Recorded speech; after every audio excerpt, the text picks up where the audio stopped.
Hello everyone, स्वागत है आप सभी को विवेकानंद ऑनलाइन क्लासेस के प्लेटफॉर्म पर। आज की क्लास में हम जानेंगे थॉमसन का परमाणु मॉडल। पिछले क्लास में हम जाने थे इलेक्ट्रॉन, प्रोटॉन और न्यूट्रॉन के खोजों के बारे में। इसके बारे में हम विस्तार पूर्वक समझ गए थे।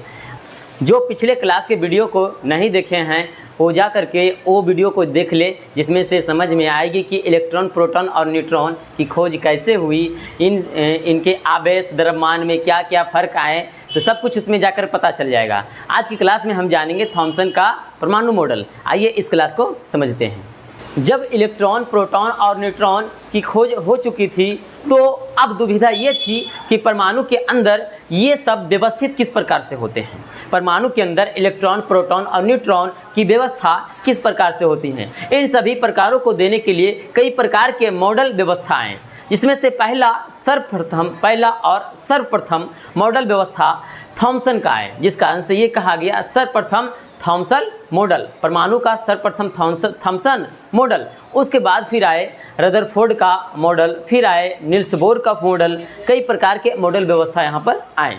इसमें से थॉमसन व्यवस्था में ये कहा गया, थॉमसन के परमाणु मॉडल में ये कहा गया कि ये परमाणुओं के अंदर जो प्लस वाले जो होते हैं धन आवेश, धन कण, और माइनस वाले जो होते हैं ऋण कण, माइनस वाले ऋण कण होते हैं, ये समान रूप से व्यवस्थित रहते हैं। क्या रहते हैं? ये समान रूप से व्यवस्थित रहते हैं, यानी कि परमाणु के अंदर पूरे समान रूप से वितरित रहते हैं, फैले रहते हैं। धन वाले कण और ऋण वाले कण ये दोनों समान रूप से वितरित रहते हैं, फैले रहते हैं। ये बताए थे थॉमसन साहब ने। इन्होंने सबसे पहले कैथोड किरणें और केनाल किरणें दोनों का जब खोज किया गया, इनके प्रयोग के आधार पर इन्होंने बस यही अनुमान लगाए कि प्रथम परमाणु मॉडल को जिसने प्रस्तुत किए थे, इन्होंने इसके अनुसार से परमाणु अति सूक्ष्म गोलाकार और विद्युत उदासीन कण है। यानी कि परमाणु जो है एक सूक्ष्म है, गोलाकार है, और एक छोटा उदासीन कण है। कैसा कण है? ये उदासीन कण है। उदासीन का अर्थ होते हैं ये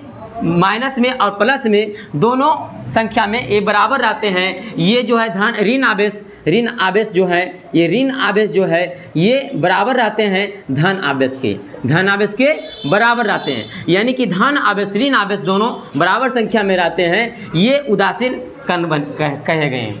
इसके बारे में बोला गया कि परमाणु अत्यंत सूक्ष्म, छोटा, गोलाकार और उदासीन कण है।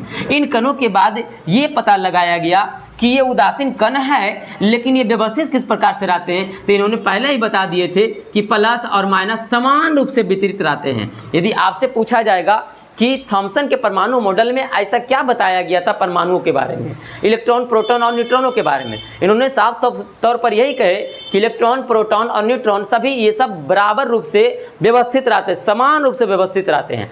न्यूट्रॉन का इसमें नहीं दर्शाए हैं, क्योंकि न्यूट्रॉन पर कोई आवेश नहीं होता है, ना तो धनात्मक और ना ही ऋणात्मक, इसमें कोई आवेश नहीं होता है। इसीलिए धनात्मक प्रोटॉन और ऋणात्मक इलेक्ट्रॉन यही सब समान रूप से व्यवस्थित रहते हैं। यही इसमें बताया गया था। जिनमें धन आवेश समान रूप से व्यवस्थित रहते हैं, धन आवेश समान रूप से व्यवस्थित या वितरित रहते हैं, एवं इसके ऊपर इलेक्ट्रॉन अस्थायी रूप से धंसे रहते हैं। यानी कि इसी के ऊपर इलेक्ट्रॉन क्या रहते हैं? धंसे रहते हैं। ये इलेक्ट्रॉन वाले पार्ट है। ये क्या है? इलेक्ट्रॉन वाले पार्ट है, अस्थायी रूप से धंसे रहते हैं।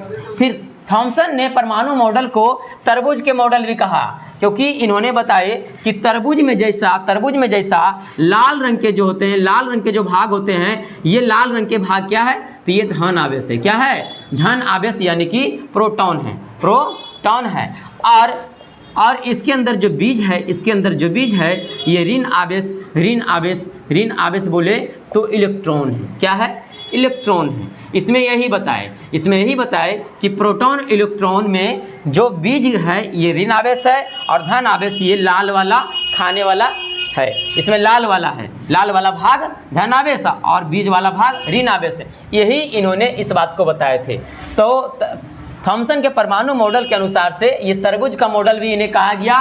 तरबूज के जैसा होते हैं, तरबूज के आकार के होते हैं, तरबूज के जैसा होते हैं। ये तरबूज का मॉडल भी इन्हें कहा गया, जिसमें परमाणु का धन आवेशित भाग प्रोटॉन तथा तरबूज के लाल भाग होते हैं। यानी कि परमाणु के धन आवेशित भाग प्रोटॉन जो तरबूज के लाल भाग होते हैं और ऋण आवेशित भाग तरबूज में धसे बीज की तरह होती है, तरबूज में धसे बीजों की तरह होती है। यही इन्होंने इस मॉडल के बारे में बताया। तो साफ तौर पर हमें ये पता चल गया कि परमाणु के अंदर जो इलेक्ट्रॉन प्रोटॉन है इनकी स्थिति क्या है, ये थॉमसन के अनुसार से। हालांकि बाद में ये ऐसा नहीं था, बाद में पता लगाया गया रदरफोर्ड साहब के द्वारा, तो ये ऐसा नहीं निकला। लेकिन हम बता दें कि थॉमसन साहब ने यही बोले थे कि परमाणु के अंदर इलेक्ट्रॉन प्रोटॉन जो है समान रूप से वितरित है, बिल्कुल तरबूज के मॉडल के समान। तरबूज में जो लाल है वो क्या है, धन आवेश, और इसके अंदर जो बीज है ये ऋण आवेश है। ये इसी के बारे में इन्होंने बताए थे।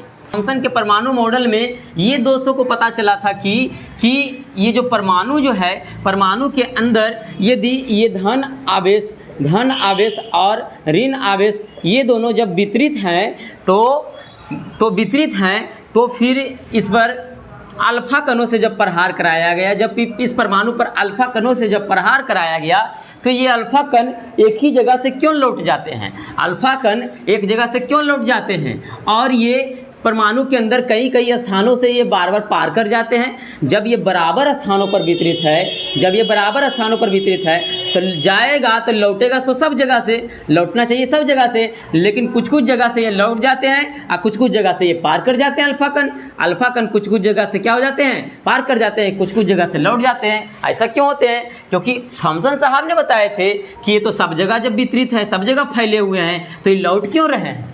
ये रदरफोर्ड का प्रयोग था। रदरफोर्ड का प्रयोग में ये थे 1911 में इन्होंने प्रयोग किए थे रदरफोर्ड ने, कि अल्फा कणों, इसमें पढ़ेंगे रदरफोर्ड के परमाणु मॉडल में हम पढ़ेंगे रदरफोर्ड ने इस प्रकार से प्रयोग किए थे कि अल्फा कण जब जाती है, जाने के बाद ये परमाणु को पार कैसे कर जाती है, अर्थात परमाणु के अंदर अधिकांश स्थान खाली भी है। वो क्या खाली है, वो स्थान अधिकांश खाली है जो तभी ना पार कर पा रही है अल्फा कण, और जो कई स्थान भरा हुआ है जहाँ से लौट जा रही है। तो बोला गया था पहले ही कि थॉमसन साहब के द्वारा कि सब जगह पूरा फैले हुए हैं, लौटेगा कहीं से नहीं, लौटेगा तो सब जगह से, पार होगा तो सब जगह फैला हुआ है। तो फिर तो इसके अनुसार से थॉमसन का परमाणु मॉडल गलत हो गया ना, इसके अनुसार से थॉमसन का परमाणु मॉडल गलत हो गया। और रदरफोर्ड ने ये बात भी बताए थे कि जब अल्फा कण जाती है, कहीं से लौटती है, तो जरूर में कोई ऐसा भारी कण है जो अल्फा कण जाने के बाद इसको रिफ्लेक्ट कर देती है।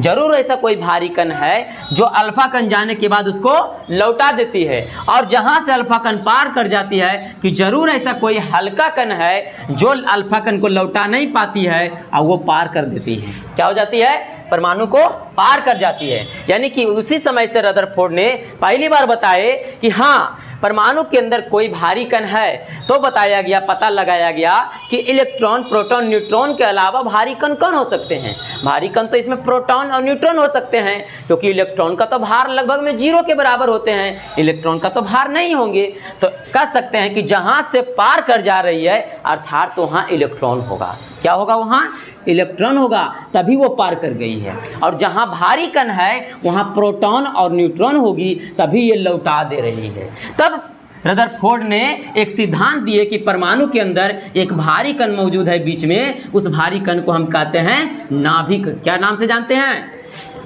नाभिक नाम से जानते हैं। यही रदरफोर्ड ने इस बात को बताए थे कि इस भारी कण को हम नाभिक के नाम से जानते हैं, और इसके चारों तरफ जो रहते हैं हल्के कण, जहां से लौट जा रही है, इसके चारों तरफ जो रहते हैं ये कण जो है इलेक्ट्रॉन है। ये क्या है, ये इलेक्ट्रॉन है। तो यहाँ से ये पता चला कि यह परमाणु के अस्थायित्व का व्याख्या करने में असमर्थ रहे कि इलेक्ट्रॉन बिना ऊर्जा खोए हुए यह कैसे अस्थिर रह सकती है। फिर उसके बाद फिर बताए थे कि थॉमसन साहब ने पहले बताया कि इलेक्ट्रॉन अस्थिर है, वितरित है, सब जगह बटे हुए हैं और अस्थिर है, रुका हुआ है। लेकिन बोला कि इलेक्ट्रॉन के पास तो ऊर्जा भी है, एनर्जी भी काफ़ी है, इलेक्ट्रॉन के पास काफ़ी एनर्जी है, तो बिना अपना एनर्जी खोए हुए ये भला अस्थिर कैसे रह सकते हैं। आप ही बताइए, यदि आप दौड़ते रहिएगा तो आपके पास एक गतिज ऊर्जा आ जाएगी, तो अपना गतिज ऊर्जा खत्म कीजिएगा तभी ना आप रुक पाइएगा।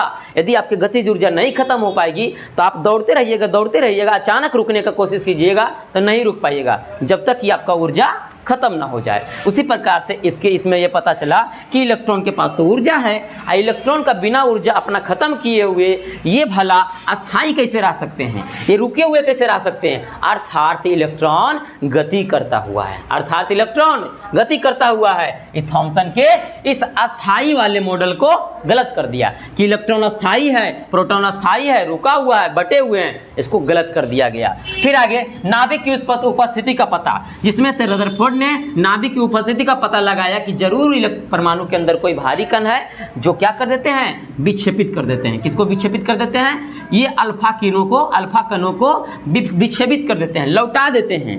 जरूर ऐसा कोई भारी कण है, तभी जाकर के नाभिक का पता चल पाया। फिर परमाणु स्पेक्ट्रम की व्याख्या करने में असमर्थ रहा। स्पेक्ट्रम के बारे में हम समझेंगे, हाइड्रोजन स्पेक्ट्रम के बारे में। हाइड्रोजन स्पेक्ट्रम एक टॉपिक है पढ़ने को परमाणु संरचना में, उसमें हम बताएंगे हाइड्रोजन स्पेक्ट्रम के बारे में, ठीक है।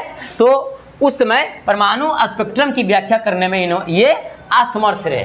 क्या रहे, असमर्थ रहे। स्पेक्ट्रम का अर्थ होता है कि परमाणु के चारों ओर जो घूम रहे हैं पथ, परमाणु के चारों ओर जो वृत्ताकार पथ में घूम रहे हैं, वृत्ताकार पथ में घूम रहे हैं इलेक्ट्रॉन, इस वृत्ताकार पथ में ये अपना एक वेवलेंथ छोड़ते हैं, वेव छोड़ते हैं। इसी वेव को कहते हैं स्पेक्ट्रम। इसी प्रकार से ये परमाणु के स्पेक्ट्रम की व्याख्या करने में ये असमर्थ रहा। क्या रहा, असमर्थ रहा, क्योंकि ये इलेक्ट्रॉन तो घूम ही नहीं रहे हैं, थॉमसन का तो इलेक्ट्रॉन घूम ही नहीं रहे हैं, तो भला इसमें स्पेक्ट्रम का व्याख्या कैसे कर पाएंगे। जब तक कोई नहीं घूमेगा तब तक व्याख्या नहीं ना कर पाएगा। हाँ, उसी प्रकार से इसमें हम समझेंगे। तो अब तक हम समझे थॉमसन के परमाणु मॉडल में ये पता चल गया, कुल मिलाकर के थॉमसन ने सीधा बताए थे कि परमाणु का मॉडल एक तरबूज के आकार के जैसा, तरबूज के समान है।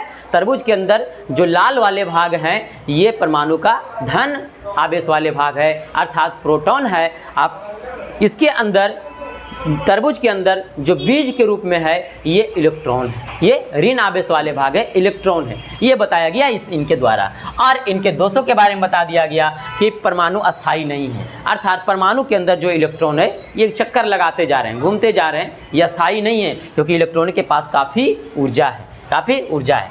फिर इसके बाद फिर इसीलिए कहा गया कि यह असमर्थ है, इलेक्ट्रॉन बिना अपनी ऊर्जा खोए हुए कैसे अस्थिर रह सकते हैं। फिर नाभिक की उपस्थिति का पता लगाया गया कि हाँ, परमाणु के अंदर नाभिक है, जो रदरफोर्ड के द्वारा पता लगाया गया अल्फा कणों का प्रहार करके, जिससे अल्फा कणों पर प्रहार कराने के बाद पता चला कि कुछ अल्फा कण लौट गया, अर्थात भारी कण जो है था अल्फा कणों को क्या किए, लौटा दिए। फिर परमाणु के अंदर स्पेक्ट्रम की व्याख्या की पता नहीं कर पाए, स्पेक्ट्रम व्याख्या को करने में असमर्थ रहे, स्पेक्ट्रम के बारे में बताने में असमर्थ रहे ये, जिस कारण से थॉमसन के सारे थ्योरी को डिस्प्रूव कर दिया गया। फिर उनके बाद आया बोर परमाणु मॉडल, फिर आया रदरफोर्ड परमाणु मॉडल। ये सबको हम आगे पढ़ेंगे। तो आई होप, उम्मीद करते हैं कि ये सारे वीडियो आप सभी को बहुत अच्छा लगा होगा। यदि